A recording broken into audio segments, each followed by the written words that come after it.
rajouter ce que les collègues ont pu apprécier, peut-être en cet entraîneur, puisque tout le monde, ils sont unanimes, même les journalistes, moi j'ai entendu, ressortent un petit peu de la sincérité soi-disant, mais restons un petit peu exactement avec beaucoup plus de réserve, parce que la réalité du terrain, parce qu'il faut le dire, la réalité du terrain, c'est les résultats.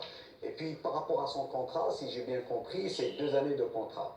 Il y a 2 choses qui ressortent en ce moment dans ses objectifs. D'abord, faire fonctionner cette fédération comme si c'était un entraîneur et non pas un sélectionneur. C'est-à-dire mettre en évidence avec les entraîneurs locaux et que ce n'est pas une affaire aussi facile qu'on le pense, parce que la réalité du terrain et ce qui se passe dans notre championnat et ce qui se passe dans le football algérien, il faut le reconnaître, ce n'est pas aussi facile qu'on le pense.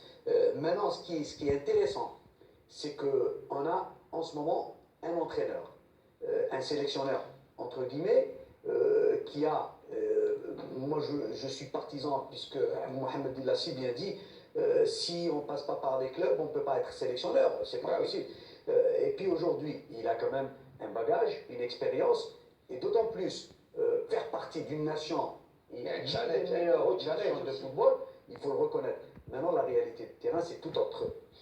Moi, si j'ai bien compris, c'est quelqu'un, comme je disais, comme premier objectif, c'est s'occuper un petit peu comme chantier, c'est d'avoir un œil sur les sélections, alors que c'est le rôle de la DTN, si j'ai bien compris, par rapport à ce qu'il a été dit.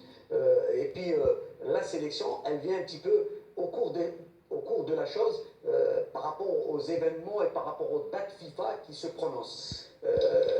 Il a parlé un petit peu du schéma tactique, que la qualité des joueurs, et je partage cet avis parce que actuellement personne ne sait, mis à part quelques joueurs qui font sensation peut-être en Europe actuellement.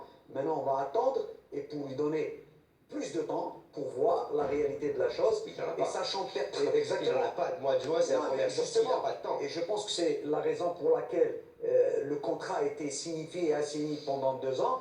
Donc on souhaite, et personnellement, moi je dis qu'il y ait une approche objective de la part des responsables du football algérien et des responsables techniques bien sûr, et des responsables administratifs des clubs pour essayer d'accompagner ces sélectionneurs pour arriver à des résultats plus positifs que ce passé auparavant. Vous êtes technicien, on va parler de la technique. Il est bien informé. Alors, il a dit à Maître Président, le secteur, il est au courant que la défense algérienne a un petit souci. Il a parlé de cette défense où il a dit, alors, le secteur défensif des Verts est le point faible de la sélection. Donc, le coach, donc, il a dit, le premier défenseur est le premier attaquant et le premier attaquant est le premier défenseur. Alors, selon qu'on soit porteur du ballon ou lorsque l'on perd, tout le monde attaque et tout le monde défend. Bravo. Ça signifie qu'il se projette par rapport au comportement du collectif. Lui, il ne se base pas sur la valeur intrinsèque des joueurs. C'est beaucoup plus, c'est le groupe. Bon, maintenant, pardon Mohamed, maintenant, c'est vrai, tout le monde sait que le problème du football, c'est le collectif.